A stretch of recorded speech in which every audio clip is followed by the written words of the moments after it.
जय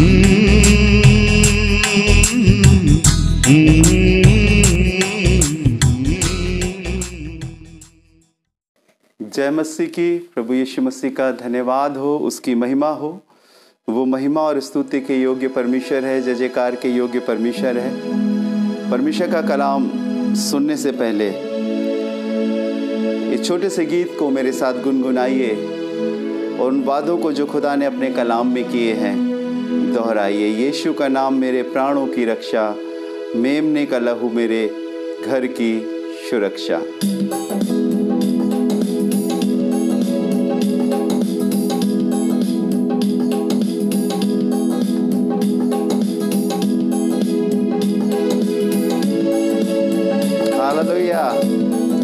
Praise the Lord. You are a mighty God, wonderful Jesus. यीशु का नाम मेरे प्राण की रक्षा, मेमने का लहू मेरे घर की सुरक्षा। यीशु का नाम मेरे प्राण की रक्षा, मेमने का लहू मेरे घर की सुरक्षा। जोर से, यीशु का नाम मेरे प्राण की रक्षा, मेमने का लहू मेरे घर की सुरक्षा। यीशु का नाम मेरे प्राण की रक्षा, मेमने का लहू मेरे घर की सुरक्षा। छुप कर आने वाली महामारी से डरेंगे नहीं, हम डरेंगे नहीं। छुप कर आने वाली महामारी से डरेंगे नहीं, हम डरेंगे नहीं। यीशु का नाम मेरे प्राण की रक्षा, मेमने का लहू मेरे घर की सुरक्षा।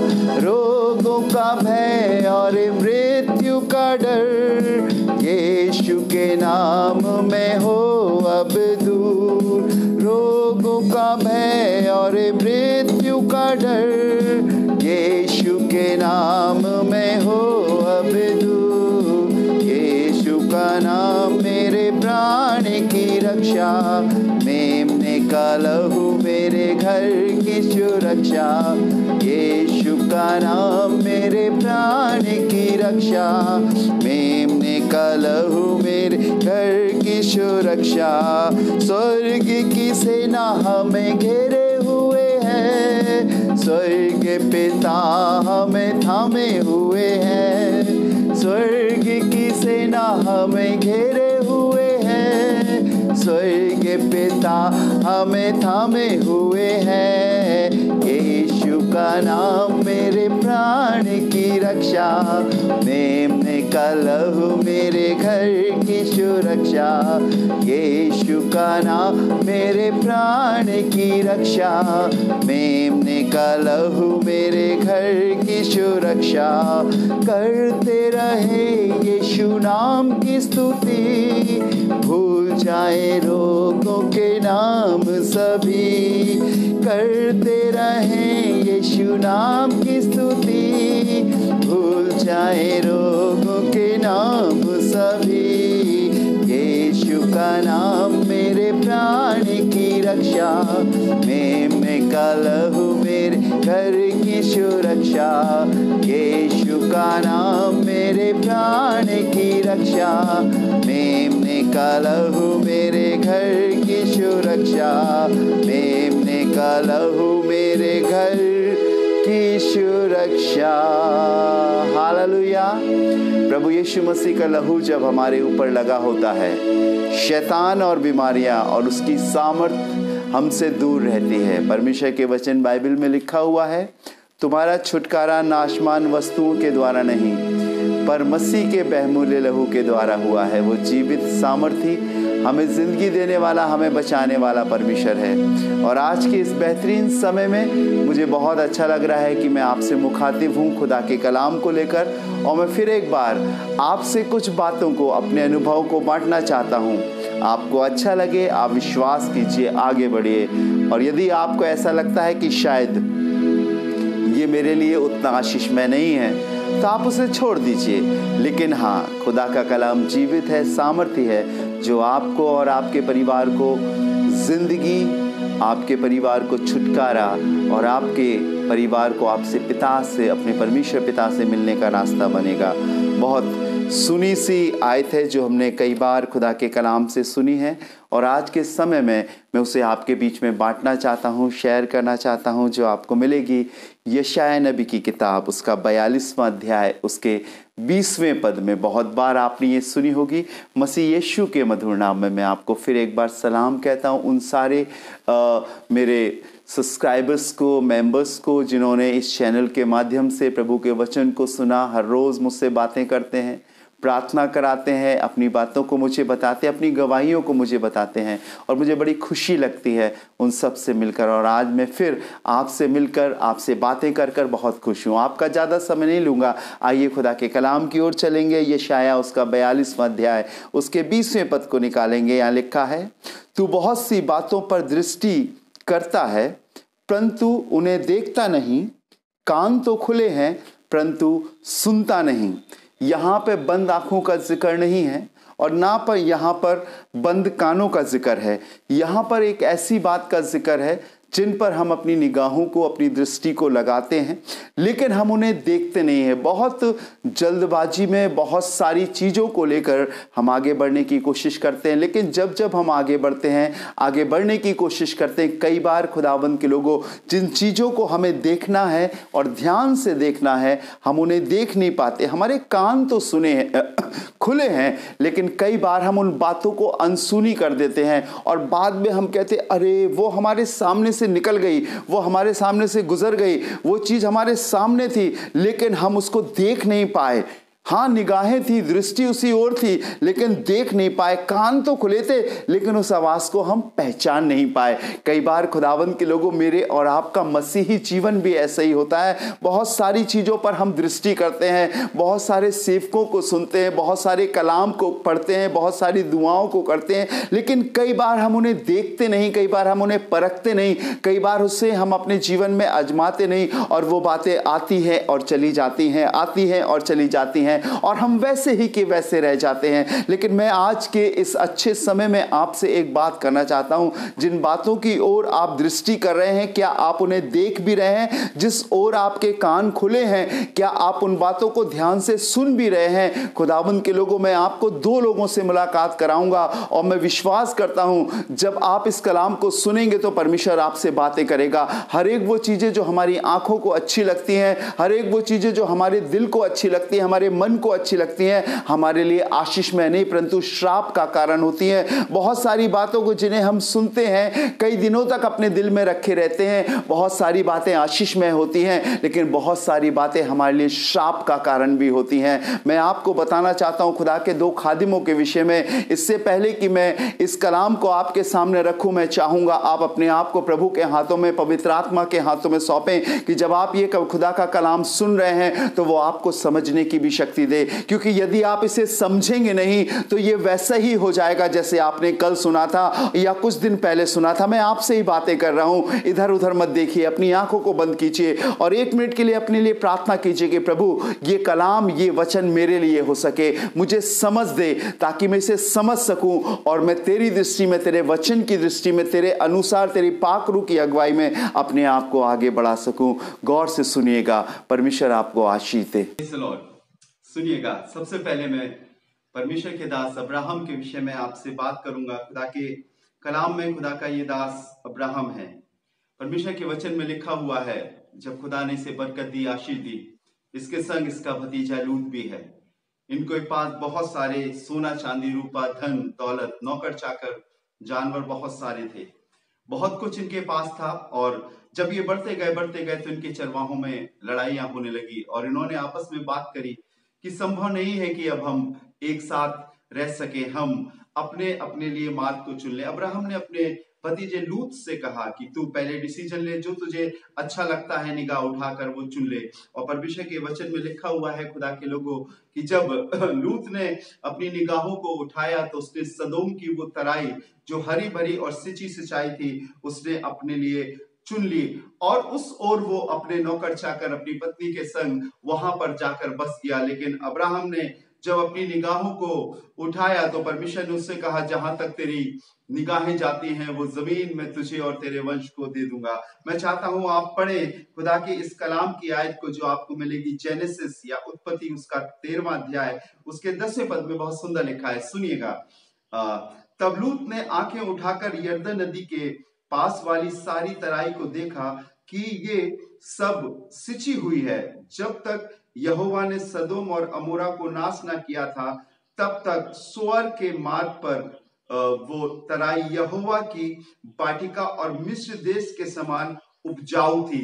इसने उस उपजाऊ को, हरियाली वाली, तराई वाली और सुंदर जगह को अपने लिए और अपने घराने के लिए, कहना चाहिए कि अपने नौकर चाकर, अपने बसने के लिए उसने चुन लिया। 11वें पद में लिखा है, सो लूत अपने लिए यरदन की सारी तराई को चुन के पूर्व की ओर चला और वे एक दूसरे से अलग हो गए। वो पूरब की ओर चला क्योंकि अब्राहम ने कहा था, यदि तू पूरब को जाएगा तो मैं पश्चिम को जाऊंगा, और यदि तू उत्तर को जाएगा तो मैं दक्षिण को जाऊंगा, और ये पूर्व को चल पड़े। 12वें पद में लिखा हुआ है, अब्राहम तो कनान देश में रहा और लूत उस तराई के नगरों में रहने लगा और अपना तंबू सदोम के निकट खड़ा किया। 13वें पद में लिखा है, सदोम के लोग यहोवा के लेखे में बड़े दुष्ट और पापी थे। लूत ने उस जगह को चुन लिया। लिखा हुआ है, जब लूत ने अपनी आंखें उठाकर देखी। खुदावंद के लोगों, लूत को वो हरियाली, लूत को वो सिंची सिंचाई, लूत को वो सुंदर जगह अच्छी लगी और वहां पर जाकर उसने ये वादा किया, ये फैसला किया कि मैं अपने घराने, अपने परिवार के साथ वहां पर रहूंगा। और फिर वो चल पड़ा, वहां पर रहने लगा। और आप सभी जानते हैं कि सदोम और अमोरा एक ऐसी जगह थी जो यहोवा के लेखे में लिखा हुआ है। परमेश्वर के लेखे में वो दुष्ट और पापी लोग थे। वहां घनघोर पाप था। इंसान इंसान के संग, मनुष्य मनुष्य के संग, आदमी आदमी के संग व्यभिचार किया करता था। और परमेश्वर के लोगों, एक ऐसी जगह को उसने चुना, ऐसी जगह को उसने अपनी आंखों से ठीक समझा कि मैं यहाँ पर पनपूंगा और बढ़ूंगा। लेकिन मैं आपको बताना चाहता हूँ, परमेश्वर के लोगों, बाइबल में लिखा है कि तू बहुत सी बातों पर दृष्टि तो करता है परंतु उन्हें देखता नहीं। कुछ चीजें जो हमें हमारी संसारिकता से बहुत अच्छी लग रही है और ठीक लग रही है, और जब उन पर हम अपनी निगाहों को कर रहे हैं तो हम सोच रहे हैं कि इस जगह पर हम फलेंगे, फूलेंगे, बढ़ेंगे और पनपेंगे और उन्नति करेंगे। लेकिन खुदावंद के लोगों, कई बार मेरे और आपका देखना मेरे और आपके लिए कई बार ठोकर का कारण हो जाता है। हम उस जगह पर जाना तो चाहते हो, जगह पर ठहरना तो चाहते हो, जगह पर रहना तो चाहते हैं, लेकिन कई बार खुदावंद के लोगों, मेरे और आपको वो जगह शापित हो जाती है। इसने अपनी आंखों की दृष्टि के अनुसार उस जगह को चुन तो लिया, लेकिन उसे ये नहीं मालूम था कि ये जगह जहां पर वो जा रहा है परमेश्वर के लेखे, परमेश्वर की दृष्टि में ये पापी जगह है, गुनाह से भरी हुई जगह है। और कई बार खुदावंद के लोगों, मैं और आप भी अपने आर्थिक लाभ के लिए, संसारिक लाभ के लिए अपनी आंखों से दृष्टि करते हैं, निगाह करते हैं और उसे गौर से देखते नहीं कि उसका रिजल्ट क्या होगा, और हम आगे बढ़ जाते हैं। जाते तो बहुत अच्छी तरीके से है, लेकिन जब हम वहां पहुंच जाते तो हम फंस जाते हैं बुरी बुरी अभिलाषाओं में, बुरी बुरी आदतों में, बुरे बुरे घिनौने पापों में, और ऐसे फंस जाते हैं कि हम वहां से निकल नहीं पाते क्योंकि हम अपनी आंखों की दृष्टि के अनुसार आगे बढ़ते हैं। बाइबल बताती है कि तू बहुत सी बातों पर दृष्टि तो करता है परंतु उन्हें देखता नहीं है। आज के इस समय में हम क्या देख रहे हैं और परमेश्वर हमें क्या दिखाना चाहता है? क्या हम परमेश्वर के देखे देख रहे हैं या शैतान के देखे देख रहे हैं? हमें वो चीजें पसंद आ रही जो शैतान हमारे दिमाग में, हमारी निगाहों में, हमारे मन में डाल रहा है, या हमें वो चीजें पसंद आ रही हैं जो खुदाबंद हमें देना चाहता है? खुदाबंद की बातें शायद आपको इतनी रोशनी अंगेज ना लगे, खुशनुमा ना लगे, खुरदुरी लगे, पुरानी सी लगे, पुरानी बातें लगे, लेकिन मैं आपको बताना चाहता हूं उसमें जीवन है। बाइबल में लिखा हुआ है कि तू बहुत सी बातों पर दृष्टि तो करता है परंतु उन्हें देखता नहीं, कान तो खुले हैं परंतु सुनता नहीं। कान खुले हुए हैं, हाँ भैया, हम तुम्हारी भी सुन रहे हैं, तुम्हारी भी सुन रहे हैं, हम तुम्हारी भी सुन रहे हैं, हमारे कान खुले हैं, हमारे कान बंद नहीं, हमें सब मालूम है। लेकिन मैं आपको बताना चाहता हूँ आखिर में ठोकर मिलती है। बहुत कुछ हम अपनी आंखों से देखकर, बहुत कुछ हम अपने कानों से सुनकर, प्रलोभन वाली बातों में आकर हम अपनी आशीषों को खो देते हैं और एक श्राप में जगह पर चले जाते हैं, एक श्रापित जिंदगी जीते हैं। हम कहते हैं कि हम हम निकल क्यों नहीं पा रहे, हम सुलझ क्यों नहीं पा रहे, हम बच क्यों नहीं पा रहे हैं। और मैं आपको बताना चाहता हूँ परमेश्वर के लोगों, मेरे और आपके लिए आंसू और पीड़ा बन जाती है। कुछ चीजें जवानी के आलम में बहुत अच्छी लगती हैं, कुछ चीजें आंखों की दृष्टि के अनुसार हमें बहुत अच्छी लगती है, लेकिन जब उम्र बढ़ती है, हम एक परिवार में आते हैं, मैं आपको बताना चाहता हूँ हमारे लिए बहुत दुखदाई हो जाता है, हमारे लिए बहुत परेशानी के कारण हो जाते हैं, क्योंकि हम निगाह तो कर रहे हैं, हम दृष्टि तो कर रहे हैं, लेकिन हम उन्हें देख नहीं रहे, हम उन्हें परख नहीं रहे, हम उन्हें समझ नहीं पा रहे कि आखिर ये क्यों हमारे संग हो रहा है। हमने अपनी आंखों के अनुसार, परमेश्वर के वचन में लिखा हुआ है, आंखों की अभिलाषा, शरीर की अभिलाषा और जीविका का घमंड। मनुष्य 90% अपने आंखों से देखकर अपने जीवन में गुनाहों से भरता है, पापों से भरता है, और फिर उसके बाद 10% जो रह जाता है वो अपनी सोचों के द्वारा पाप से भरता है, और इस प्रकार 100% मनुष्य गुनाह में अपनी जिंदगी बिताता है। हमारी निगाहें क्या देख रही हैं, हम किस ओर देख रहे हैं? क्या उस चीज को देख रहे हैं जिससे हमारा आर्थिक मुनाफा हो रहा है, या हम उस चीज को देख रहे हैं जो परमेश्वर हमें दिखाना चाहता है? शायद हम भूल गए हैं, हमें नहीं मालूम कि हमें क्या करना चाहिए, और हम अपनी आंखों की दृष्टि के अनुसार चले जाते हैं। एक दिन खुदा के दास दाऊद ने परमेश्वर से प्रार्थना करी, और प्रार्थना करके बोले, ऐ खुदावंद, मेरे मन की आंखों को खोल दे ताकि मैं तेरे वचन की अद्भुत बातों को समझ सकूं। मुझे बहुत अच्छा लगता है प्रेरितों के काम उसका 28वां अध्याय और उसके 26वें पद में लिखा हुआ है, सुनिएगा, कि सुनते तो रहोगे परंतु ना समझोगे, और देखते तो रहोगे परंतु ना बूझोगे। सुनते तो रहोगे परंतु ना समझोगे। आप सुन तो रहे हैं लेकिन समझ नहीं रहे हैं, देख तो रहे हैं पर बूझ नहीं रहे हैं। हमें मालूम नहीं है कि उसके बाद क्या होगा, क्योंकि हमने अपने परमेश्वर को पीछे कर दिया है और अपनी आंखों की दृष्टि के अनुसार चल रहे हैं। और आखिरी में सदोम और अमोरा का नतीजा क्या हुआ? सदोम और अमोरा आग और गंधक से नाश किया गया।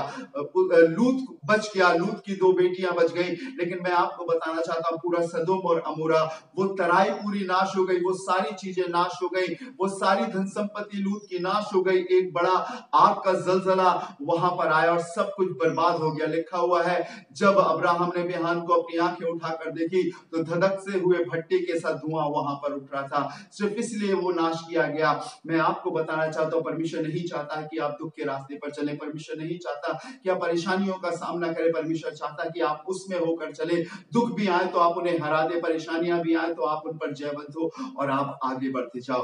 दूसरे शख्स के विषय में मैं आपको बताना चाहता हूं, परमेश्वर के लोगों, आपने सुना है खुदा के कलाम में जब ये सृष्टि बनाई गई, परमेश्वर ने बड़ी मिन्नतों से, परमेश्वर ने बड़ा सोच कर, बड़ा समझ कर इस सृष्टि को बनाया, और सृष्टि को बनाने के बाद 6वें दिन उसने इंसानों को बनाया और इंसानों को एक तौफीक बख्शी कि मैंने अपने शक्ल, अपने स्वरूप और अपनी समानता में बनाऊंगा, अपने जैसा बनाऊंगा। सृष्टि करी, उन्हें बनाकर वो खुश हुआ, आनंदित हुआ और बहुत आशीष दी। और हर शाम, लिखा हुआ है बाइबल में, शाम के ठंडे समय में वो परमेश्वर आदम और हवा से मिलने के लिए आया करता था, और जब वो उनसे मिलने के लिए आया करता था, उनके संग संगति रखा करते थे, गुफ्तगू किया करते थे, बातें किया करते थे। और मैं आपको बताना चाहता हूँ खुदा के लोगों, वहां पाप का कोई भी निशान नहीं था, लेकिन खुदावंद ने एक हिदायत दी थी, एक बात उन्हें बताया था कि तुम सब कुछ करना, इस वाटिका के, सदन की वाटिका के सारे फल, सारे पेड़ों के फल खाना, लेकिन सिर्फ एक पेड़ का फल मत खाना, ये जीवन के पेड़ का फल मत खाना, क्योंकि ये तुम्हारे लिए नहीं है, जिस दिन तुम इसे खाओगे तुम मर जाओगे।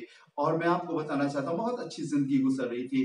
बाइबल में लिखा हुआ है, उत्पत्ति उसके 3रे अध्याय, उसमें लिखा हुआ, अगर आप पहले पद से पढ़ेंगे तो वहां लिखा है कि सारे जानवरों में सांप सबसे धूर्त था, शैतान सांप के अंदर समा गया। और एक दिन अदन की वाटिका में जब हवा, जो आदम की पत्नी थी, जिसे खुदा ने उसकी पसलियों से बनाया था, टहल रही थी, बाइबल में लिखा हुआ है कि शैतान ने आकर उसको बरगलाया, शैतान ने आकर उसको बहलाया, फुसलाया और कहा कि जब तुम उस फल को खाओगे तो तुम मरोगे नहीं, तुम परमेश्वर की मानिंद हो जाओगे, तुम्हारी आंखें खुल जाएंगी। हाँ, इनकी आंखें जरूर खुली थी, लेकिन शैतान इनको ऐसी लालच में डालने लगा कि हवा उसकी प्रलोभन वाली बातों में आ गई। और बातों में आने के बाद बाइबल में लिखा है कि उसने लिखा हुआ है, उत्पत्ति उसका 3रा अध्याय 6वां पद में पढ़ूंगा, लिखा हुआ है कि जब स्त्री ने देखा कि उस वृक्ष का फल खाने में अच्छा और देखने में मनभाव और बुद्धि देने के लिए चाहने योग्य भी है, तब उसने उसमें से तोड़कर खाया और अपने पति आदम को भी दिया और उसने भी खाया। सबसे पहले लिखा हुआ है, सो जब उस स्त्री ने उस फल को देखा। खुदावन के लोगों हर रोज वो उस फल को देखा करते थे, हर रोज वो उसी वाटिका में घूमा करते थे, लेकिन इस बार वो ऐसा देख रहे हैं जो शैतान उनको दिखा रहा है। इस बार ऐसा देख रहे हैं जब उनको अपनी अपनी अपनी बढ़ोतरी उस शैतान की बातों में नजर आ रही है, और वो खुदा की उस महान आज्ञा को, खुदा के उस बड़े हुक्म को, खुदा के उस अहद को वो तोड़ने जा रही है। और लिखा हुआ है कि जब उस स्त्री ने उस वृक्ष के फल को देखा। खुदा के लोगों, मैं आपको बताना चाहता हूं, हम किस चीज को देख रहे हैं, हमारी निगाहें किस ओर जमी है। शायद हमने सोचा है कि ये बिजनेस कर ले, ये अच्छा हो जाएगा, यहाँ पर पैसा इन्वेस्ट कर ले, ये अच्छा हो जाएगा, हम ऐसे ऐसे करेंगे। बहुत चीज आप देख रहे हो और बढ़ते जा रहे हो, बढ़ते जा रहे हो, इन्वेस्ट करते जा रहे हो, लेकिन कोई भी मुनाफा नहीं, कोई भी फायदा नहीं, नुकसान ही नुकसान, नुकसान ही नुकसान, क्योंकि आपने परमेश्वर के अनुसार नहीं देखा है। आप वो देख रहे हो जो शैतान आपको दिखा रहा है। आप उस ओर आपकी निगाहें है जहां पर गुनाह और पाप है। आप उस तरफ अपनी दृष्टि को किए बैठे हो जहां पर खुदावन के लोगों बढ़ोतरी नहीं है, छुटकारा नहीं है, आजादी नहीं है, खुदावन का देखना नहीं है, और आप पाप की ओर बढ़ते जा रहे हो। बाइबल में लिखा हुआ है कि उस स्त्री ने जब उस फल को देखा तो देखकर उसे तोड़ा, और बाइबल बताती है कि देखने में मनभाव और बुद्धि देने के लिए चाहने योग्य उसने तो खाया और अपने पति को भी खिलाया। मैं आपको बताना चाहता हूं परमेश्वर के लोगों, उसी समय से मनुष्य के जीवन में पाप आ गया, उसी समय से आदम और हवा गुनाह से भर गए, क्योंकि उन्होंने खुदा के हुक्म को तोड़ दिया था, खुदा की आज्ञा को तोड़ दिया था। उस ओर उन्होंने देखा जिस ओर शैतान ने उन्हें दिखाया, लेकिन उन्होंने खुदा की बातों को नहीं देखा, खुदा की बातों की ओर अपने कान को नहीं लगाया, अपने कान को खोलकर नहीं रखा, अपनी समझ को नहीं लगाया। उन्होंने परमेश्वर की आज्ञा को टाल दिया और शैतान की आज्ञा को उन्होंने माना। और इसीलिए बाइबल बताती है कि तू बहुत सी बातों पर दृष्टि तो करता है परंतु उन्हें देखता नहीं, तेरे कान तो खुले हैं परंतु उन्हें सुनता नहीं। आज जरूरत है कि हम अपने कानों को खोले। हम किसकी बातों में आ रहे हैं, हम किसकी बातों को सुन रहे हैं, हम किसकी दिखाई हुई बातों की ओर आगे बढ़ रहे हैं। पर परमेश्वर के वचन में लिखा हुआ है कि सुनते तो रहोगे परंतु ना समझोगे, देखते तो रहोगे परंतु ना बूझोगे। आज जरूरत है कि हम देखें, समझें, बूझें और हम आगे बढ़े। और जब हम खुदा के कलाम के अनुसार आगे बढ़ेंगे, परमेश्वर हमें जिंदगी देगा।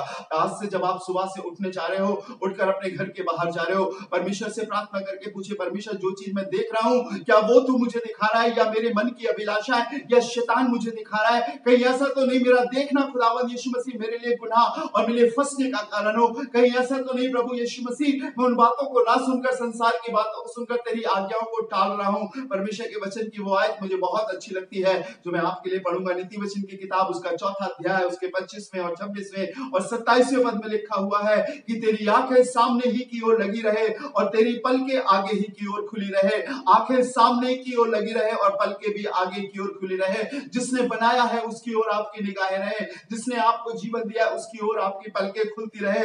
26वें पद में लिखा हुआ अपने पांव धरने के लिए मार्ग को समतल कर और तेरे सब मार्ग ठीक रहे। एक मार्ग नहीं है, सिर्फ चर्च का मार्ग नहीं है, बाजार का मार्ग नहीं है, मनुष्य के बहुत सारे मार्ग हैं। खुदावंत के लोगों, परमेश्वर के वचन में लिखा है तेरे सब मार्ग ठीक रहे। सुन लीजिए खुदा के कलाम को, निगाहों को लगा लीजिए ताकि मेरे और आपके सारे मार्ग सही रहे। हमारा बाहर का मार्ग तो सही रहता है लेकिन हमारे घर का मार्ग अच्छा नहीं रहता। हमारा लोगों से मिलने का मार्ग तो अच्छा रहता है लेकिन हमारी पत्नी और हमारे बच्चों से हमारा मार्ग सही नहीं होता है। जब हमारा भीड़ में रहते हैं तो हमारा मार्ग अच्छा होता है, लेकिन जब हम अकेले रहते हैं तो हमारा मार्ग अच्छा नहीं होता है। बाइबल बताती है और तेरे सब मार्ग ठीक रहे। अगर कोई मार्ग गड़बड़ है, अगर जीवन में कोई बुरी आदत है तो आज से वादा करे प्रभु मैं एक अच्छे मार्ग पर चलूंगा, एक तेरी दृष्टि के अनुसार, तेरे बताए हुए कलाम के अनुसार चलूंगा और इस गलत मार्ग पर नहीं चलूंगा। और परमेश्वर के वचन में लिखा हुआ है अपने पांव धरने के लिए मार्ग को समथर कर। मार्ग को हमें समथर करना है। हमें उस ओर नहीं जाना है जहां गड्ढे, हमें उस ओर नहीं जाना है जहां लालच है, हमें उस ओर नहीं जाना है जहां दिखावटी बातें हैं, फंसाने वाली बातें हैं, लालच भरी बातें, अभिलाषाओं से भरी बातें, धोखे वाली बातें हैं जो कुछ समय के लिए हमें गुमराह कर देती है और हमें बर्बाद करके छोड़ देती है। अपने मार्ग को समथर करे, ठीक करे, अच्छा करे, उन गड्ढों को भरे, अपने पापों का अंगीकार करे, गुनाहों से माफी मांगे और कहे प्रभु यीशु मसीह मुझे अपने खून से धोकर साफ कर, अपने योग्य मुझे बना और अपना जीवन मुझे दे। मैं विश्वास विश्वास करता हूँ खुदावंद के लोगों, परमेश्वर आपको जिंदगी देगा। अपने सब मार्गों को ठीक कर। 27वें पद में लिखा है, ना तो दाहिनी ओर मुड़ना और ना बाईं ओर, अपने पांव को बुराई के मार्ग पर चलने से हटा ले। आज कुछ छोड़ना पड़ेगा, आज अपनी दृष्टि को उस ओर से हटाना पड़ेगा जहां पर अभी तक हम चलते आए हैं, और कहना पड़ेगा कि खुदावंद हम तेरे कलाम के अनुसार चलेंगे, खुदावंद हम तेरे वचन के अनुसार चलेंगे, तेरी बताई हुई आज्ञाओं को मानेंगे। तेरा जीवन हमारे जीवन में आने पाएगा, हम तेरे वचन के अनुसार अपने आप को तैयार करेंगे। Hallelujah, hallelujah. परमेश्वर के वचन में लिखा है, तू बहुत सी बातों पर दृष्टि तो करता है परंतु उन्हें देखता नहीं, कान तो तेरे खुले हैं परंतु सुनता नहीं। अब हम दृष्टि भी करेंगे और देखेंगे भी, अपने कान भी खुले रखेंगे और सुनेंगे भी, और खुदावंद के दास सैमुएल के अनुसार हम कहेंगे, कह तेरा बंदा सुनता है, कह तेरा बेटा, कह तेरी बेटी, कह तेरी संतान सुनती है। और जब आप उसकी आवाज को सुनोगे वो आपको आगे बढ़ाएगा। बाइबल में लिखा हुआ है, जब तुम मार्ग में चलोगे तो पीछे से आवाज आएगी कि मार्ग यही है, इसी में चले जा, इसी में बढ़े जा। तेरा वचन मेरे पांव के लिए दीपक और मेरे मार्ग के लिए उजियाला है। अपनी आंखों को खोलिए, अपने कान को खोलिए, देखिए, सोचिए, समझिए। शुक्रगुजार हूँ तेरी बेशुमार बरकतों के लिए, शुक्रगुजार हूँ तेरे जीवित कलाम के लिए। आज प्रार्थना करता हूँ प्रभु तेरे बेटे और बेटियों के लिए जो तेरे कलाम को सुन रहे हैं। यीशु नासरी अपना हाथ बढ़ा कर इन्हें बरकत दे। खुदावंद, मनुष्य होने के नाते कई बार हम अपनी निगाहों को, अपनी दृष्टि को, अपनी आंखों को उस ओर लगाते हैं खुदावंद जहां पर हमें कुछ नफा दिखता है, लेकिन हकीकत में प्रभु यीशु मसीह हमें नफा नहीं होता, हमारी सब चीजें मिट जाती है और बर्बाद हो जाती है, नुकसान होता है। लेकिन खुदावंद, आज हमने तेरे वचन को सुना है, हम देखेंगे, दृष्टि जरूर करेंगे, लेकिन हम उन बातों को देखेंगे, परखेंगे, समझेंगे, और जो तेरी दृष्टि में ठीक है वही करेंगे। अपने कान तेरी ओर लगाएंगे खुदावंद, और जो तेरी दृष्टि में ठीक है खुदावंद, हम उन चीजों को सुनकर आगे बढ़ेंगे। मेरे कान तेरी ओर लगे रहेंगे, जैसे एक नौकर की आंखें, नौकर के कान अपने आका की ओर लगे रहते हैं। खुदावंद, हमारी निगाहें और हमारे कान तेरी ओर लगे रहेंगे। दुआ करता हूं प्रभु तेरे बेटे और बेटियों के लिए इन्हें बरकत दे, इन्हें शिफा बख्श खुदावंद यीशु मसीह।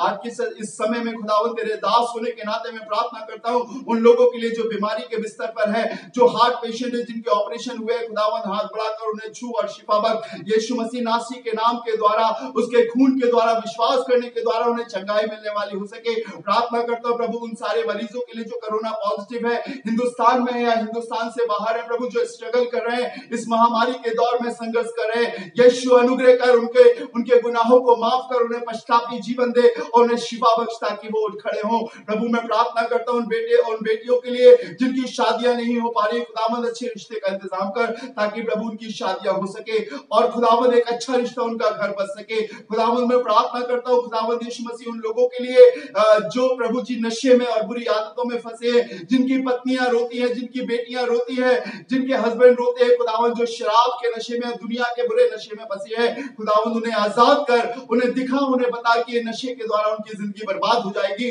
उनका खानदान बर्बाद हो जाएगा और वो उस बुरी चीज को छोड़कर एक अच्छा जीवन जी सके।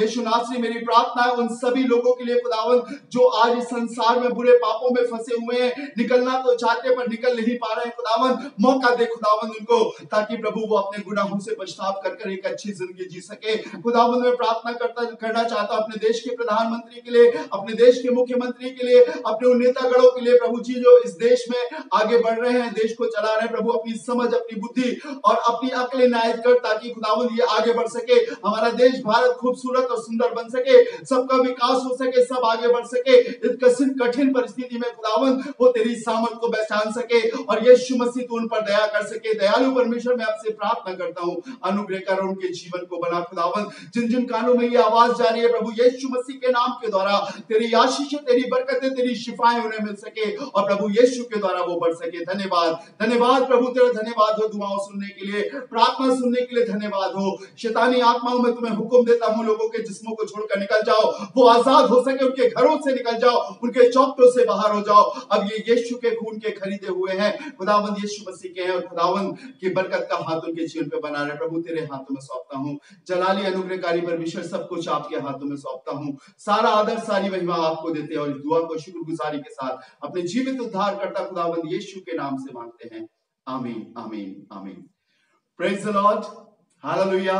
बहुत अच्छा लग रहा है आपके लिए प्रार्थना करते हुए। आप भी एक दूसरे के लिए प्रार्थना करो, अपने देश के लिए, अपने मंत्रियों के लिए, उन बीमारों के लिए, उन दुखियों के लिए, उन निराश, उन आशा खोए हुए व्यक्तियों के लिए प्रार्थना कीजिए। परमेश्वर प्रार्थना को सुनेगा। हमारा खुदा दुआ को सुनकर उसका जवाब देने वाला है। Praise the Lord, hallelujah. मैं विश्वास करता हूँ इस कलाम के द्वारा खुदा ने आपको बहुत बरकत दी होगी, बहुत आशीषें दी होगी। आपके लिए खुशखबरी है, निरंतर हमारे मेंबर्स, निरंतर हमारे सदस्य बढ़ते जा रहे हैं। मैं विश्वास करता हूँ बहुत जल्दी हम लोग एक ऐसी संख्या को छू लेंगे जो हर रोज़ खुदा के जीवित कलाम को सुनने पाएगी। मुझे आपके लिए दुआ करते हुए बहुत अच्छा लगता है।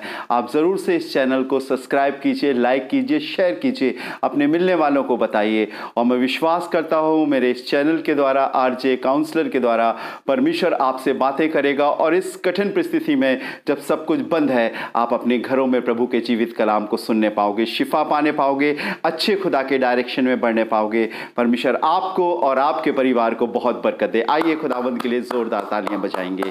मे गॉड ब्लेस यू। प्रभु यीशु मसीह आपको बहुत बरकत दे। उसमें बढ़ते रहिए, सुरक्षित रहिए और परमेश्वर की महिमा करते हुए निरंतर प्रार्थना कीजिए। जय मसीह की। May God bless you. प्रभु आपको आशीष दे।